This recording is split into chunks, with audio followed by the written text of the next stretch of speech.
Good morning, guys. Just a minute.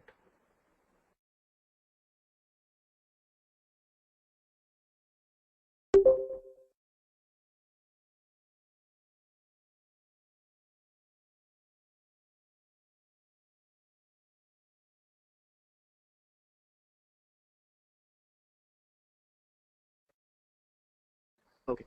So yesterday we were talking about the collection type, right? So this is what it is, guys.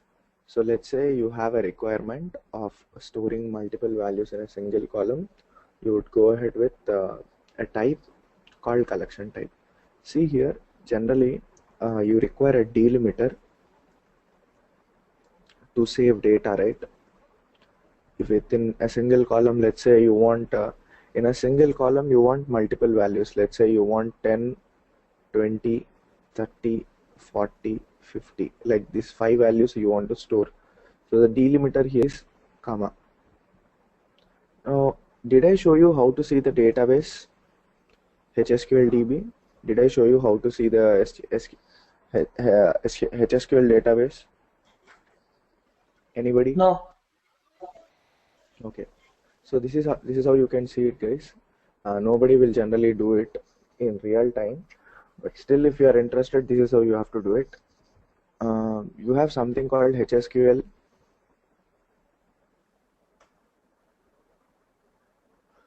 HSQL db.jar file is there, which you can download. Okay, HSQL stands for HyperSQL. You just have to download this, and it is available over the internet. Okay, I think I have, yeah, this HSQL db.jar file. This one. Okay, just open this. It's just available for around. See here, it is asking us the URL. So what I would like to do is, I would open our project.properties. Okay, of platform. Where is this platform?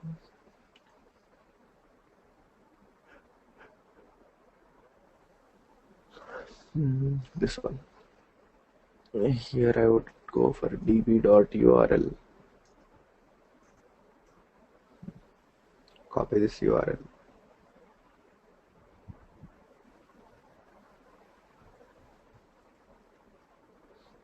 And I would copy it here.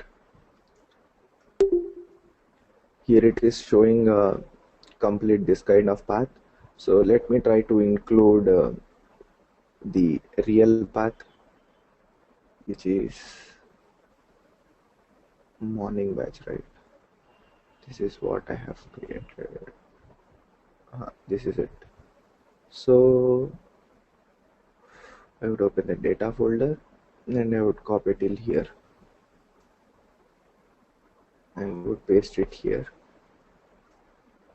But if you see, all of these are forward slashes, right? So let's try to change the slash to forward.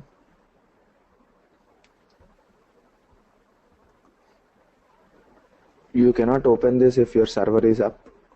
So if at all you have another setup which is not right now up, you can basically do that. So I'm just removing this dollar related stuff. Okay, now if you see,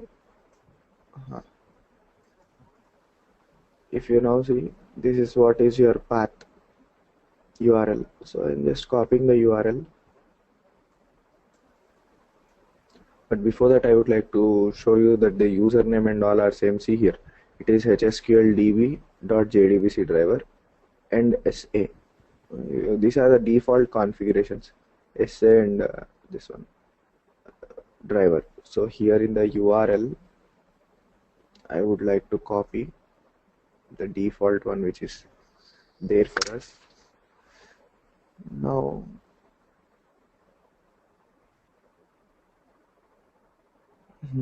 now you are able to see a complete HSQL DB.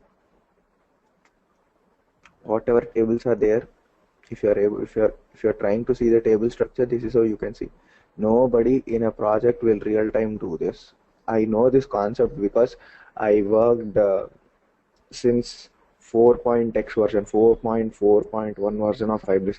Before that also I worked. So there we used to get this HSQL db.jar defaultly. Now nobody will get it in the current versions. You will not get it, and it is not at all important also.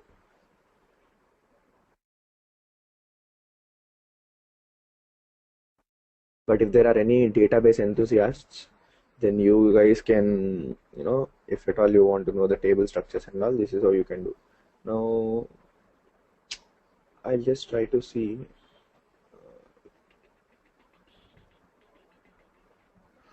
Let me just scroll down.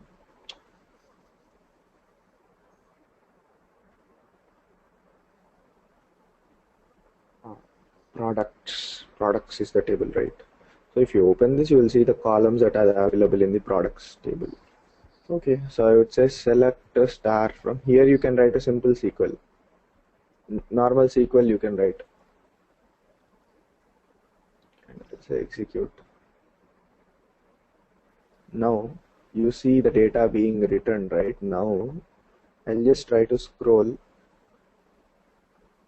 Now do you see a column called p-detail where you are having so many values stored in a single column?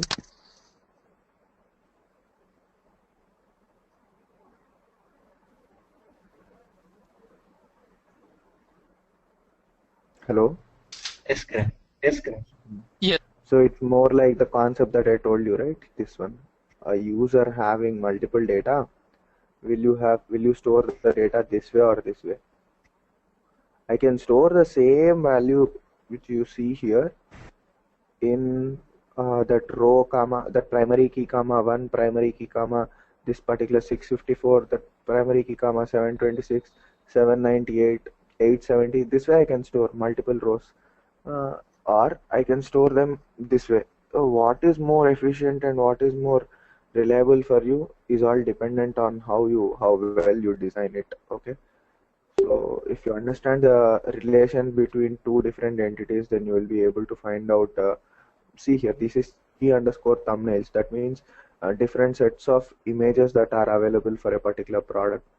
And in a similar way, you can see several things. So if at all you are interested to set up any kind of column in your database which can store multiple values in a single go, then this is how you can define it. In case you want, you can define it in another way as well. That's all up to you. Okay. Now let's get back to the concept. That is more of a collection type. Okay, collection type will help you out in making sure that a single column can store multiple values. We'll talk about collection type a little more when we go to relations. For now, let's skip it and let's go to the next type, which is our enum type. Can anybody tell me what are enums in Java?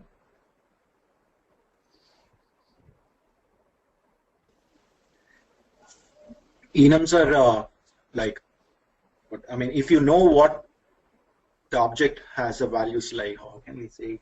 They're implicitly static and final, that I can say. That's okay. But can you give me a real-time example? Okay, like months in a year, we have only 12 months. So every time we have only 12 months. So we can just define it as an enum type. Okay, brilliant. Right? So much better example can be like gender. It is either male or female, or if at all you try to go for order status, the order status can either be a fixed set of values. It can be open, it can be completed, it can be in process, it can be dispatched, it can be, these kinds of values only will be there, right? If you go to approval status of a product, it can only be 3: checked, approved, unapproved, right? Right, guys? Yes, correct. Yes, that's No, correct. no. Can you please help me to create a column? I want you to tell me what is the syntax to create a column in the database, in the table, which can only accept 3 values: approved, unapproved, and or otherwise, let's put it more easier. I want you to create a column which can accept N or Y.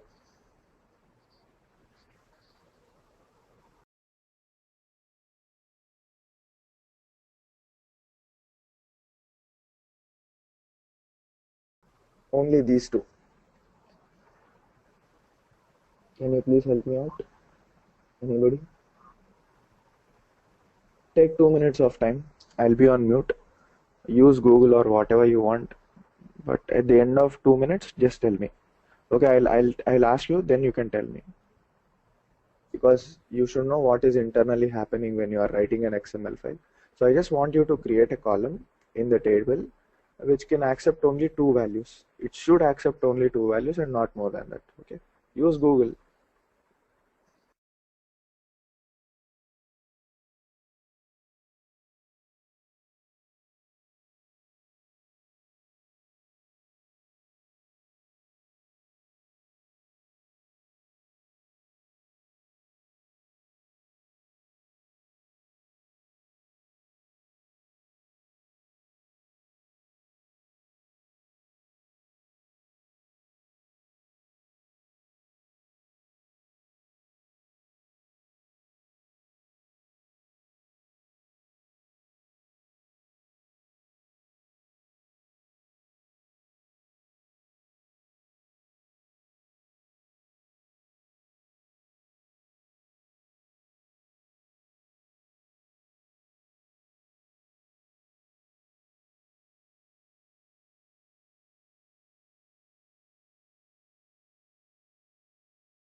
Kiran,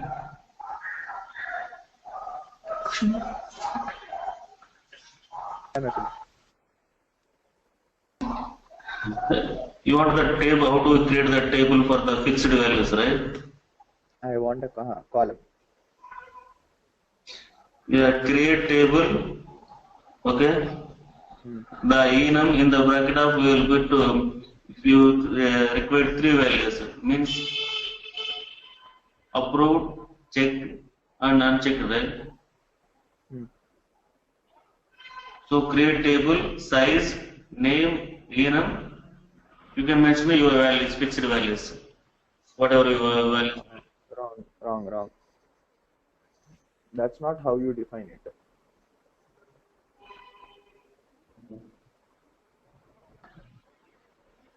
You can add a check constraint. Brilliant. Kiran, That we're is it. talking about That's it. I got the answer. See, have you any time heard about check constraint? You need to write a check constraint so that when you try to create a column, so it will be more like this. You know, Boolean flag. Okay, flag check in. You can put it as y comma n, and then you can add a not null also. Okay. So the point here is you are just adding your constraint to a column. This is your column.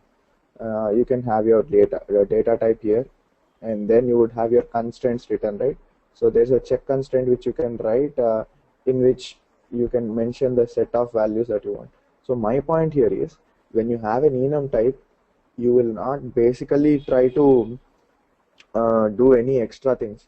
When you create some column as a enum type, internally in the table level, it will try to add a check constraint, because the only values that have to be inserted to that particular column are a fixed set of values, and it is you who is defining the set of values. So internally it needs to add a check constraint. So if you know the basic concepts of the constraints and all, more or less you will be able to understand. No problem. See, not everybody should be proficient enough in everything.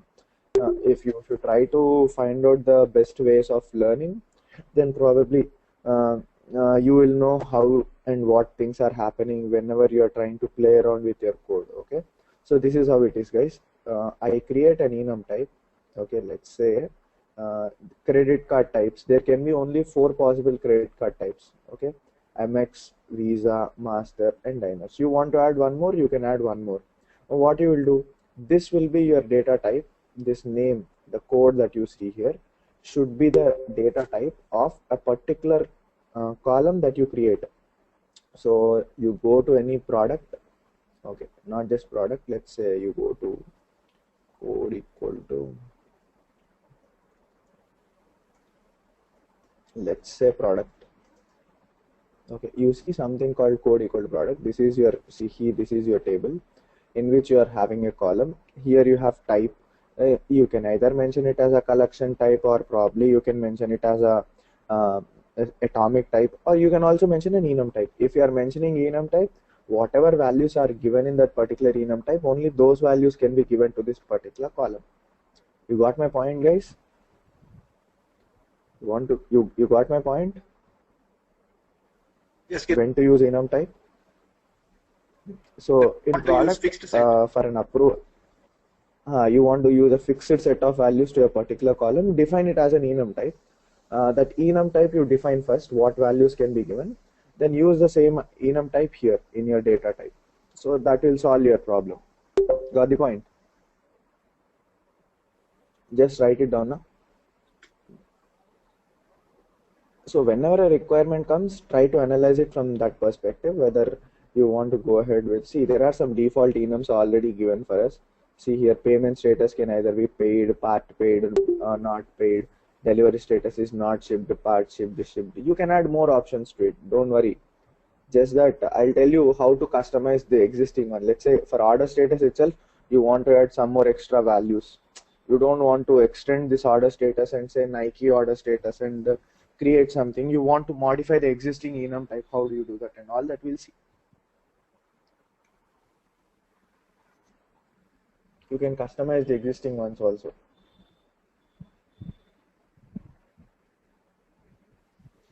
Okay. Now, logically only I'm going.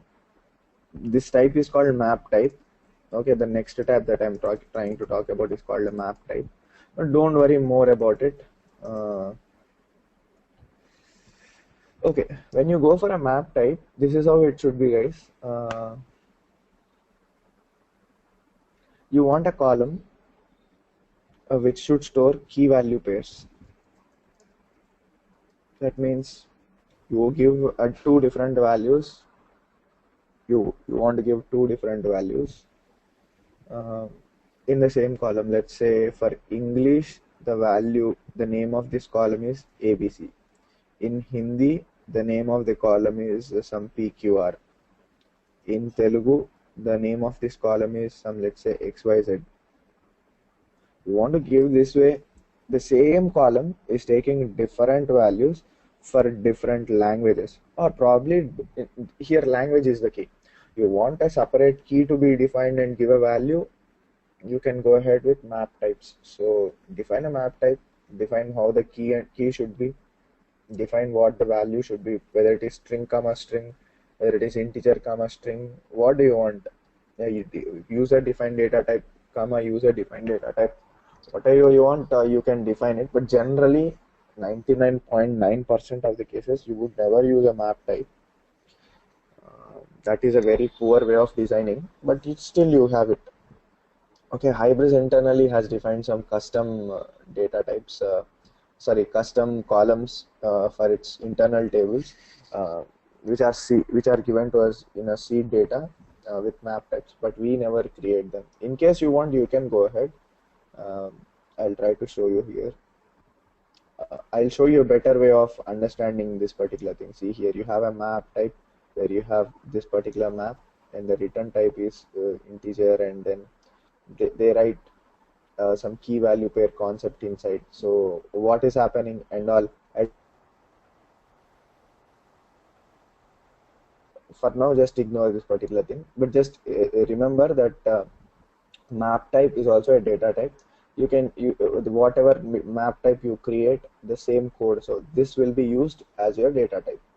So whatever has been defined within this, you can use that kind of combination while giving values to the particular column. Don't worry much about it because you would not use it in detail. I'll try to show you a better way of understanding map type using when I talk to you about item types. Okay, for now don't worry much about it. Just write it down now.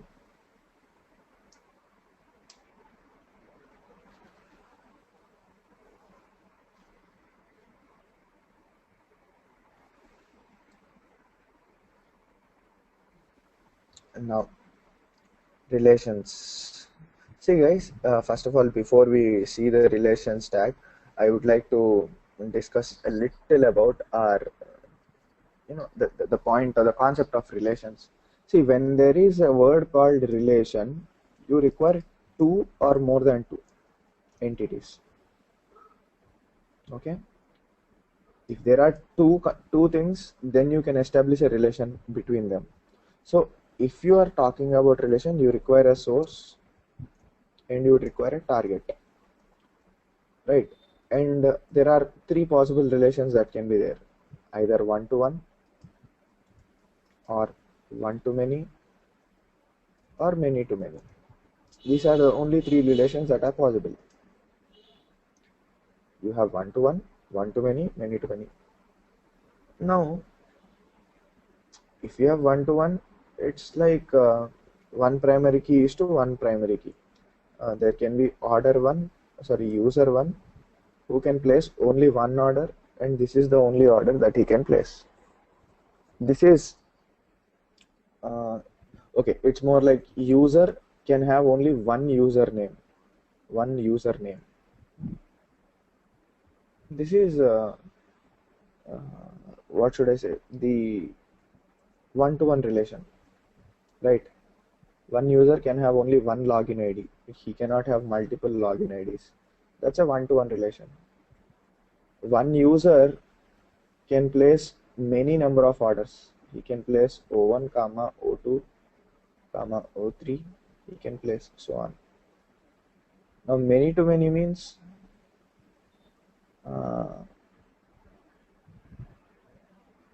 many users can be present in many groups. You have many user groups, right? There can be many people who can be present in many groups. Now, how does a many to many relation work? Can anybody tell me?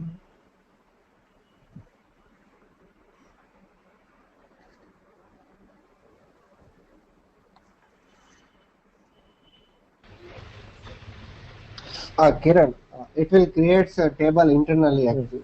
So in that internal table, it will get the primary key from this table and one primary key from that table. Brilliant. So you would, in a many-to-many relationship, you would have one more extra intermediate table, which would have to store the primary key of this table, this table, and that is the composite primary key. Okay, so that intermediate table will internally be created by the framework. You need not worry. If you were a database designer, you should have to write it, but because you are using a framework will create it for you. Now, because we are talking about relation, guys, we require two different elements or two different entities, whatever you call it. The element should be source and target. Okay, and there should be a cardinality between these two. Cardinality is what is the relation type between these two. It is one to one, or one to many, or many to many. Generally, for one to one, you need not mention also, because it's a normal sequence. If you want, you can mention it. It's all up to you. Okay, but there are better ways to achieve one to one. See here, I'm opening relations here. Principal group relation. Principal means user, guys. Okay, in high brace, principal means user. You have user group relation. What is the relationship between user and group? Many users can present in many groups, right? Yes or no? Guys? Yes. So if you scroll down here, if you scroll down here, you have a source element called principal. Okay, you have a target element called principal group, and the cardinality between them is many to many. Okay, that's what you are writing. A source element and a target element, and you are establishing the relationship between these two, and you are naming the relation as principal group relation. Now let's try to scroll down. Order discount relation. Many orders can have many discounts. Okay, that's what they are writing. Now media container to media relation. Media container to media relation, as in one media container can contain any amount of media. That means in one folder you can put any files, right? Any number of files. So you create one media container inside which you can put any amount of media related files. Media context to media mapping relation. So you can see it's more like this. You would require basically two entities, with the help of which you can try to do the design. Now, when you go for a relation, you would have the data in this kind of format. Where we, this kind of format you will get, because one user can have multiple orders. This is how you get. You are trying to store the data in two tables, right? Not a single table. If you are trying to say store it in a single table, this is how it will be. But if you are trying to store in two tables, then this is how it will be. Now here goes my question. Please do not use Google. Please do not use. I told you to use Google till now.